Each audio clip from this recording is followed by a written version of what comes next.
So now we'll be starting with the subordinate codes, right? So Article 233 to 237, which is in Part 6 of the Constitution, that has, so basically state वाले में आएगा ना. So Article 233 to 237, Part 6 of the Constitution, that have the provision to regulate the organization of the subordinate courts and to ensure that they are independent from the executive. ठीक है. Appointment कैसे होगा? The appointment, posting and promotion of the district judges in a state are made by the governor of the state with the इसमें advice मांगी जाएगी CJ, chief justice of high court, the consultation of the high court, right.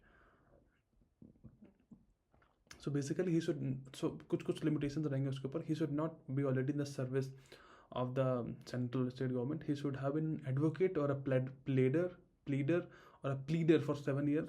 He should be recommended by high court for appointment. Okay, like high court वो उसको suggest करनी चाहिए, because high court का सही चाहिए होगा, क्योंकि यार जजेस में तो नॉर्मली हर जगह चाहिए.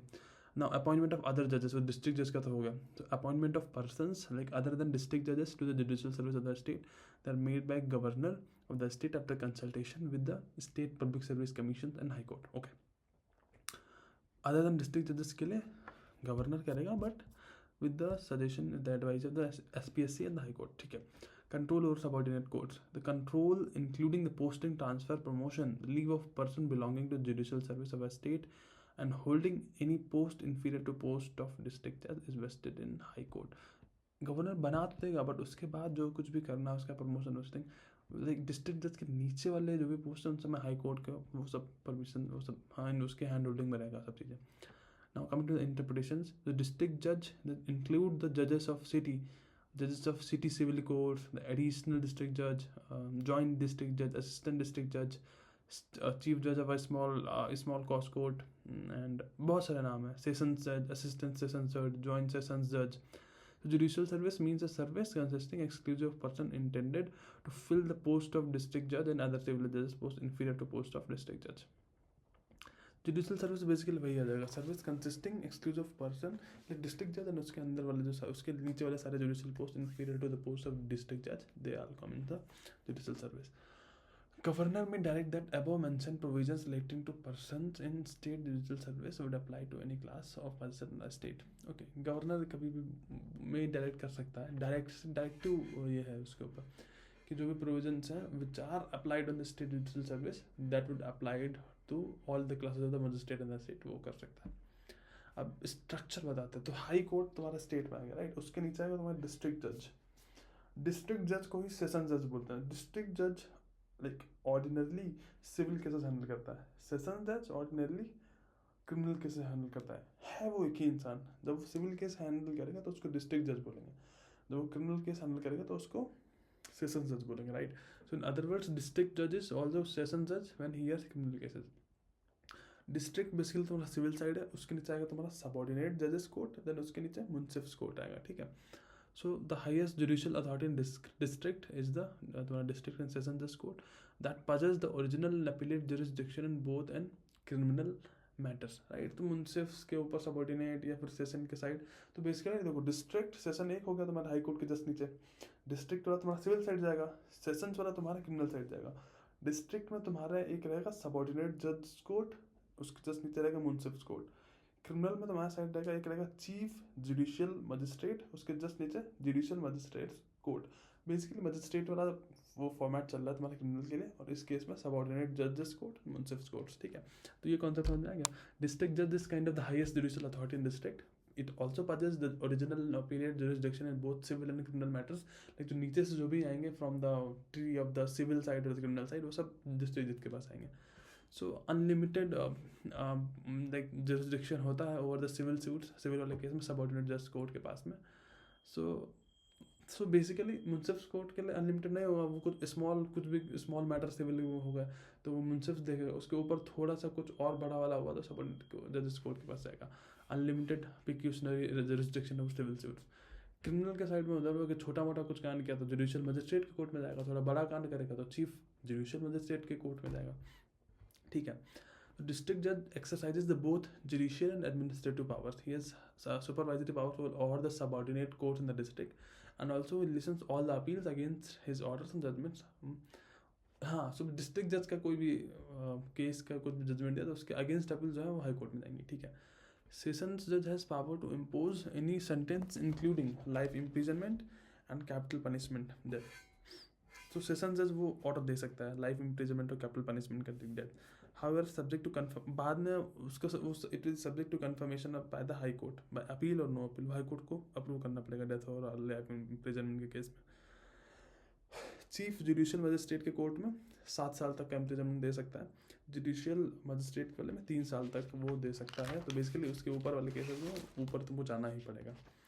सो इन सब मेट्रो सिटीज़ कुछ वहाँ पर सिटी सिविल कोर्ट्स होते हैं, लाइक चीफ जजेस on civil sides and city civil courts होते हैं, चीफ जजेस on civil side and metropolitan magistrate on the criminal side, ठीक है.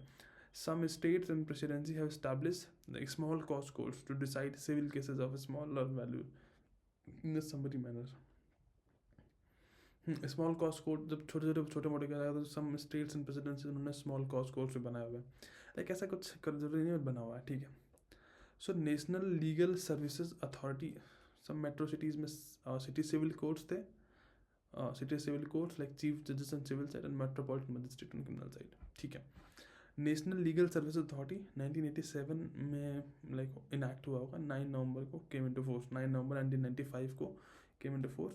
सो basically okay, to establish a nationwide uniform network for providing free and competent legal services to weaker section of the society.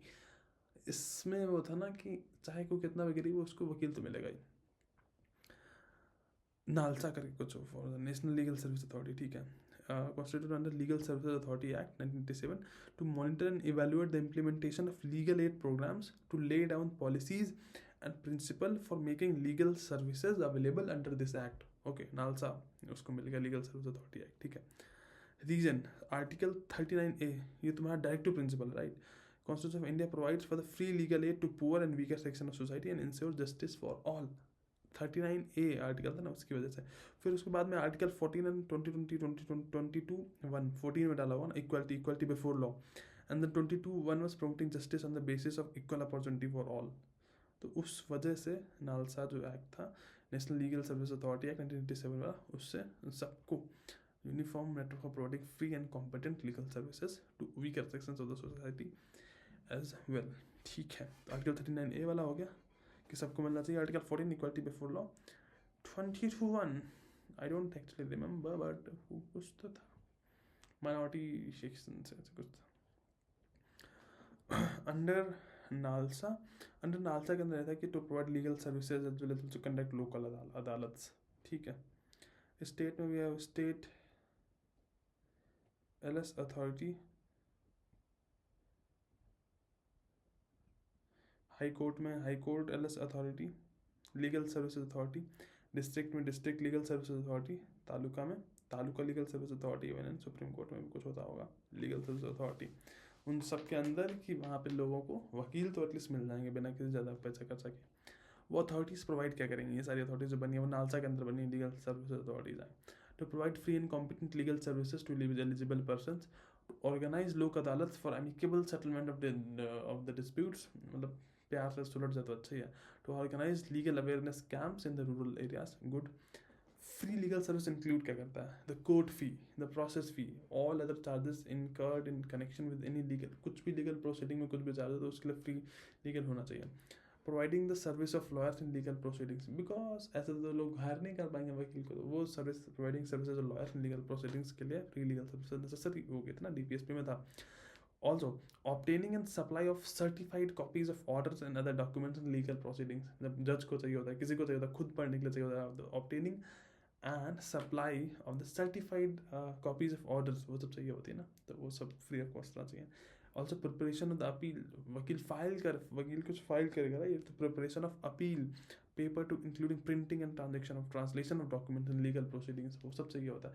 Just तो किसी भी language का हो सकता है, वैसे लैंग्वेज तो फिक्स होती होगी, बट मतलब इन सब के लिए भी पैसा चाहिए होता है ना. Preparation of appeal, the if need any certified copies of the orders and decrease, तो वो सब चाहिए होता है, उसके लिए पैसा चाहिए होता है, तो वो सब फ्री मिलेगा. That free legal services include all this things. किसको मिलेगा, वो will get all this services under NALSA, right. National legal services authorities act जो 1987 में बना था, 1995 में मिला था, ठीक है। वुमेन एंड चिल्ड्रन को मिलेगा, ठीक है। SC ST को मिलेगा, इंडस्ट्रियल वर्कर को मिलेगा, victims of mass disaster, drought, earthquake वालों को मिलेगा, डिसेबल्ड पर्सन को मिलेगा, कोई कस्टडी जेल में उसको मिलेगा, जिसकी एनुअल इनकम 1 लाख से कम है, under the state law service authority, legal service authority. और सुप्रीम कोर्ट की लीगल सर्विस अथॉरिटी में किसी किसी परिवार का सैलरी अगर 1,25,000 से कम है पर ईयर, तो उसको मिलेगा free legal services. And if there is any victim of trafficking in human beings मिलेगा, उसको भी फ्री लीगल सर्विसेज मिलेगा। This all comes in the subordinate court, और उसके अंदर नालसा फ्री लीगल सर्विसेज जो DPSP और फंडामेंटल राइट्स को प्रोवाइड करता है। तो उसके लिए नालसा जो एक्ट बना था, national legal services authority act, तो उसके लिए we discuss about all this things. Thank you.